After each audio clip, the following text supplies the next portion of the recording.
ಎಲ್ಲರಿಗೂ ಬೆಳಗ್ಗಿನ ಶುಭೋದಯ.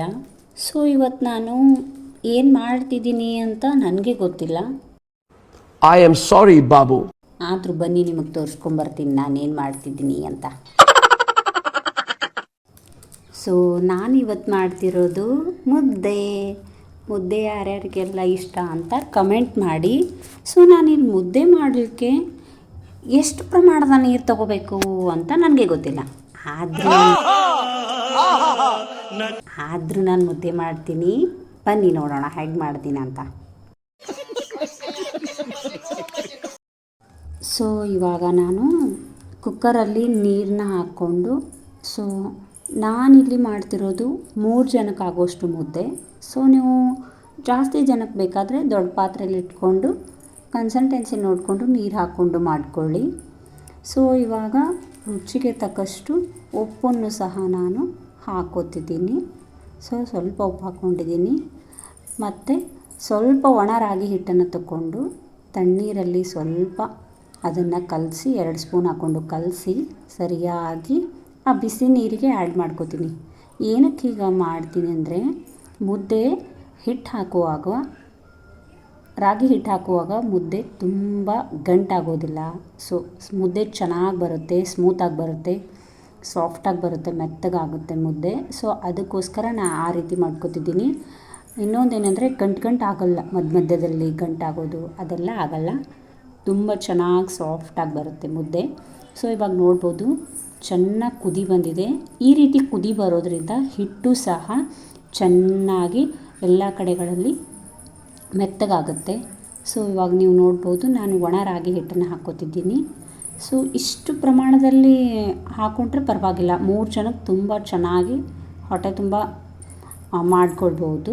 ಸೊ ಮುದ್ದೆನ ಚೆನ್ನಾಗಿ ಇವಾಗ ಏನು ಮಾಡಬೇಕಂದ್ರೆ, ಹಿಟ್ಟನ್ನ ಮೀಡಿಯಮ್ ಫ್ಲೇಮ್ನಲ್ಲಿಟ್ಟು ಗ್ಯಾಸ್ನ ಸಣ್ಣ ಪ್ರಮಾಣದಲ್ಲಿಡಿ. ಇಟ್ಟು ಚೆನ್ನಾಗಿ ನೀವು ಏನು ಮಾಡಬೇಕು ಅಂದರೆ ಕಲಿಸ್ಕೋಬೇಕು. ಅದು ಯಾವ ರೀತಿ ಗಂಟಾಗದೇ ಇರೋ ಹಾಗೆ ಕಲಿಸ್ಕೊಂಡ್ರಂದರೆ ಮುದ್ದೆ ತುಂಬ ಚೆನ್ನಾಗಿ ಬರುತ್ತೆ.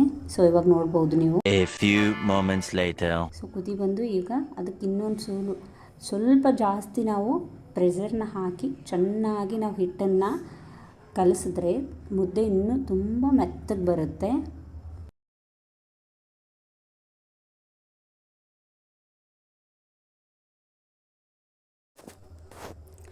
ಸೊ ಹಾಗೆ ಮಾಡಿಕೊಂಡು ಮುದ್ದೆನ ಹಿಟ್ಟನ್ನು ಚೆನ್ನಾಗಿ ಮಾಡ್ಕೋಬೇಕು. ಸೊ ಈ ರೀತಿ ಚೆನ್ನಾಗಿ ಕಲಿಸ್ಕೊಳ್ಳೋದ್ರಿಂದ ತುಂಬ ಸಾಫ್ಟಾಗುತ್ತೆ ಮುದ್ದೆ. ಸೊ ಇದೇ ರೀತಿಯಾಗಿ ಚೆನ್ನಾಗಿ ಕಲಿಸ್ಕೊಳ್ಳಿ. ಅದಾದ ನಂತರ ಈಗ ನೋಡ್ಬೋದು ನೀವು. ಸೊ ಇವಾಗ ಫೈನಲ್ಲಾಗಿ ಮುದ್ದೆ ಮಾಡಬೇಕೀಗ. ಮುದ್ದೆನ ಮಾಡ್ಕೊಳ್ಳಿಕ್ಕೆ ಹಿಟ್ಟು ರೆಡಿ ಆಯಿತು, ಚೆನ್ನಾಗಿ ಕುದ್ದಿದೆ. ಸ್ವಲ್ಪ ಬಟರನ್ನು ಹಾಕ್ಕೊಂಡಿದ್ದೀನಿ ನಾನು. ಸೊ ತುಪ್ಪ ಇದ್ದರೆ ತುಪ್ಪ ಹಾಕ್ಕೊಳ್ಬೋದು. ಸೊ ನನ್ನ ಹತ್ರ ಬಟರ್ ಇತ್ತು, ಸೊ ಆ ಕಾರಣಕ್ಕೆ ತುಂಬ ಚೆನ್ನಾಗಾಗುತ್ತೆ ಮುದ್ದೆ ಅಂತ. ಯಾಕಂದರೆ ತುಪ್ಪ ಉಣದೇ ಇರೋರು ಬಟರ್ ಒಳಗಡೆ ಹಾಕಿದ್ರೆ ಗೊತ್ತಾಗಲ್ಲ, ಮೆತ್ತಗಾಗುತ್ತೆ ತುಂಬ ಚೆನ್ನಾಗಂತ ಹಾಕಿದ್ದೀನಿ. ಸೊ ಇವಾಗ ಎಲ್ಲ ಚೆನ್ನಾಗಿ ಕಲಸಿ, ಸೊ ಇವಾಗ ಚೆನ್ನಾಗಿ ಕಲಿಸ್ಕೊಂಡಿದ್ದೀನಿ. ಕಲಿಸ್ಕೊಂಡಾದ ನಂತರ ಇವಾಗ ನಮಗೆ ಮುದ್ದೆ ತಟ್ಟಲಿಕ್ಕೆ ಹೇಗೆ ಗೊತ್ತಾಗುತ್ತೆ ಮುದ್ದೆ ಮಾಡಲಿಕ್ಕೆ ಅಂದರೆ, ಸ್ವಲ್ಪ ಕೈಗೆ ನೀರನ್ನು ಚುಮ್ಕಿಸ್ಕೊಂಡು ಹಿಟ್ಟನ್ನ ಈ ರೀತಿ ಉಂಡೆ ಆಕಾರದಲ್ಲಿ ಮಾಡಿಕೊಂಡ್ರೆ ನಮಗೆ ಗೊತ್ತಾಗುತ್ತೆ ಮುದ್ದೆ ಮಾಡಲಿಕ್ಕೆ ಮುದ್ದೆ ಕಟ್ಕೊಳ್ಳಿಕ್ಕೆ ರೆಡಿಯಾಗಿದೆ ಅಂತ. ಸೊ ಈ ರೀತಿ ನೋಡಿಕೊಂಡು, ಮೊದಲನೇದಾಗಿ ಮಾಡೋರಿಗೆ ನೋಡಿಕೊಂಡು ಈ ರೀತಿ ನೋಡಿಕೊಂಡ್ರೆ ಚೆನ್ನಾಗಿರುತ್ತೆ. ಯಾಕಂದರೆ ಮೊದಲನೇ ಸಾರಿ ಮುದ್ದೆ ಮಾಡೋರಿಗೆ ಗೊತ್ತಾಗಲ್ಲ. ಸೊ ಅದಕ್ಕೋಸ್ಕರ ಈ ರೀತಿ ಮಾಡಿಕೊಂಡ್ರೆ ಬೇಗ ಗೊತ್ತಾಗುತ್ತೆ.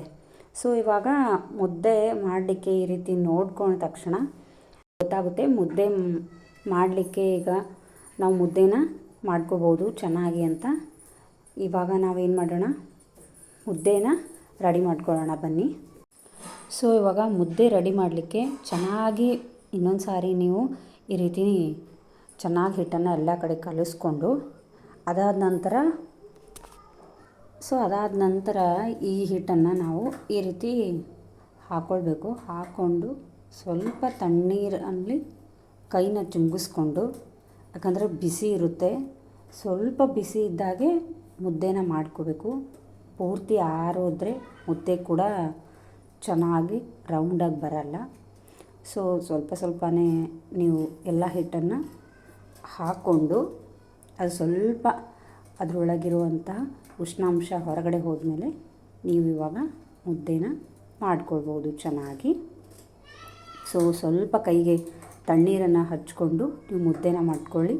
ಚಿಕ್ಕ ಮುದ್ದೆ ಬೇಕಾದರೆ ಸ್ವಲ್ಪ ಪ್ರಮಾಣದಲ್ಲಿ ಹಿಟ್ಟನ್ನು ಇಟ್ಕೊಂಡು ನೀವು ಮುದ್ದೆನ ಮಾಡ್ಕೋಬೋದು. ದೊಡ್ಡದು ಬೇಕಾದರೆ ಜಾಸ್ತಿ ಹಿಟ್ಟನ್ನು ಇಟ್ಕೊಂಡು ಮಾಡ್ಕೊಳ್ಳಿ. ಸೊ ಇವಾಗ ನೀವು ನೋಡ್ಬೋದು ನಾನು ಮುದ್ದೆ ಮಾಡ್ತಿದ್ದೀನಿ. ಸ್ವಲ್ಪ ಸ್ವಲ್ಪನೇ, ತುಂಬ ಬಿಸಿ ಇದೆ. ಸೊ ಆದ ಕಾರಣದಿಂದಾಗಿ ನೀವು ನೀರನ್ನು ಹಚ್ಕೊಂಡು ಮಾಡಿದ್ರೆ ಮುದ್ದೆ ಸಾಫ್ಟ್ ಕೂಡ ಆಗುತ್ತೆ ಮತ್ತು ರೌಂಡಾಗಿ ಕೂಡ ಚೆನ್ನಾಗಿ ಬರುತ್ತೆ ಮುದ್ದೆ. ಸೊ ಈಗ ಆಲ್ಮೋಸ್ಟ್ ಆಲ್ ಎಲ್ಲ ಮುದ್ದೆನೂ ನಾನು ಮಾಡ್ಕೊಂಡಿದ್ದೀನಿ.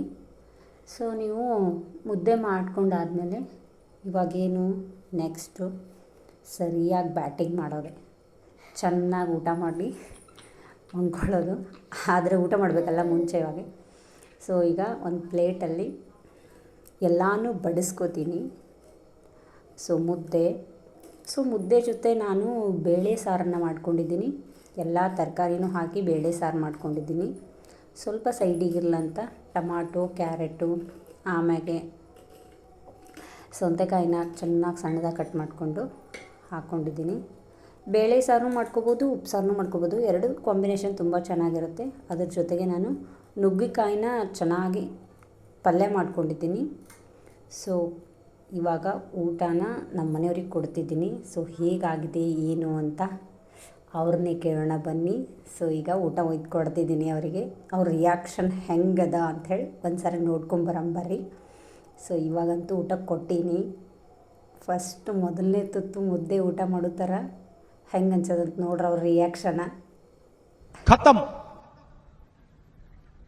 Bye bye, tata, goodbye, गया.